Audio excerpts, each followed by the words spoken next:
selected is on red. Okay.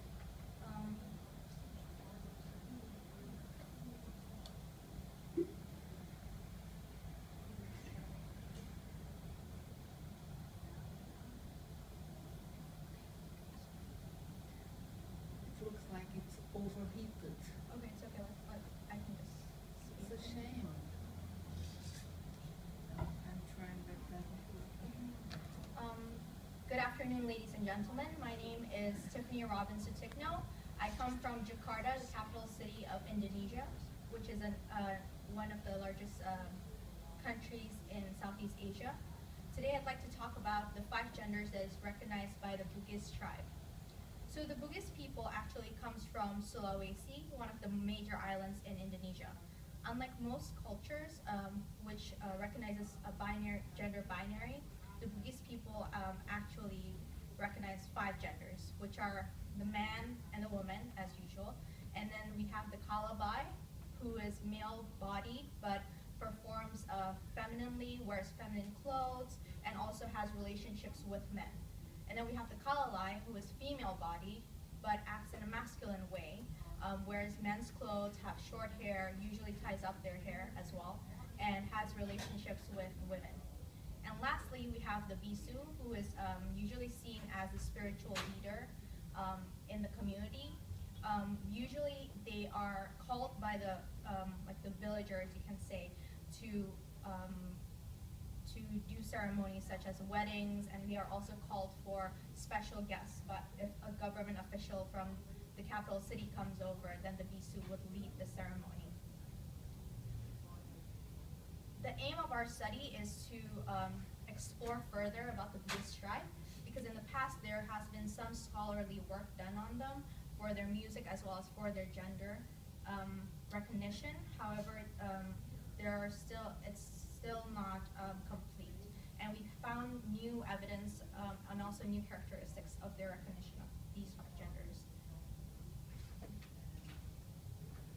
The methods of our study is a semi-structured interview with observation and engagement with the Bugis people. The interviews were done in Bahasa Indonesia, which is the national language, as well as the respondents and the interviewers' native language. The respondents were actually contacted by a key informant, which also gave an interview to us. The data was then analyzed by transcribing the interviews and then analyzing it with interpretive phenomenological analysis, or IPA analysis. There were 13 participants from all the different genders, as well as 2 non-Bugis individuals, because we wanted to see what their thoughts were of these 5 genders, as well as how they've assimilated into the community and how that changed their views of these different genders. And the ages range between 20 to 68. The inclusion criteria was that they had to be within legal age, which in Indonesia it's 18 and above, and they had to be able to communicate in Bahasa Indonesia.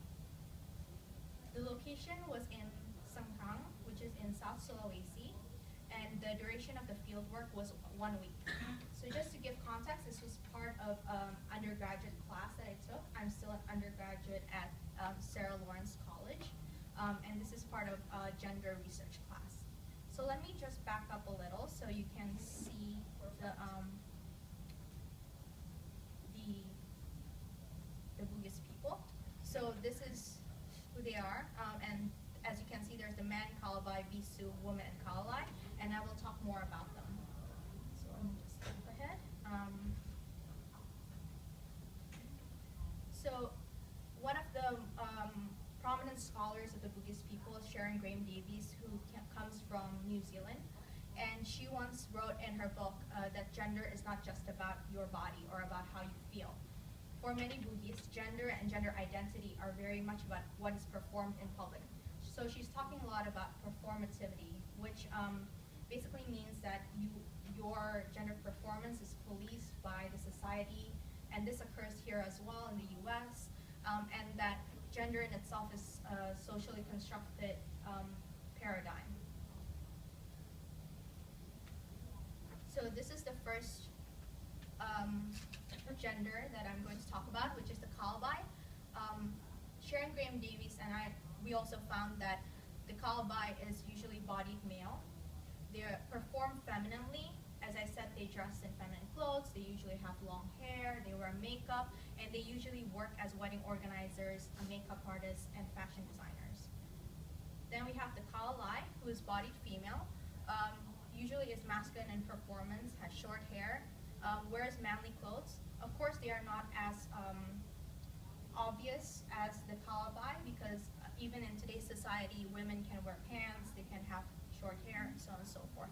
And the Kalabai usually works in the fields or does manual labor. And also the Bugis people is actually an agricultural society, so they usually do a lot of, they work in the plantations and they also work in like the paddy fields. Then we have the Bisu, who is bodied male and is the perfect embodiment of femininity and masculinity according to the Bugis people. And the Bugis people also consider the Bisu as pure and as spiritual leaders.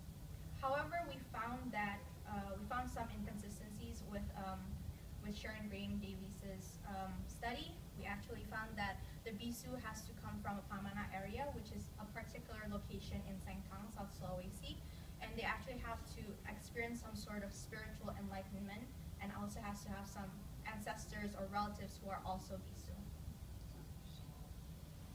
Yes, it's sort of like a shaman, but of a different sort of ritual. However, most of the studies that have been done on the Bugis only highlights the innovative nature of their recognition of gender. However, there's still social stigma among Bugis people. For instance, a lot of effeminate boys or butch girls are often stigmatized for their behavior. Parents and relatives often punish them because these parents or relatives often feel shame and guilt for their children's tendencies. So for instance, one of our respondents said, "My older brother got so mad that he threatened to kill me. He told me that he would marry me off. I'd rather die than marry." So just to give context, the Bisu is not allowed to marry at all. And also, the effeminate boys who are beaten often run to the Angkuru. Angkuru is a designated sort of protector. They are usually also Bisus. So this is a place for the effeminate boys to get some protection, but also learn about the traditions in the Bugis tribe.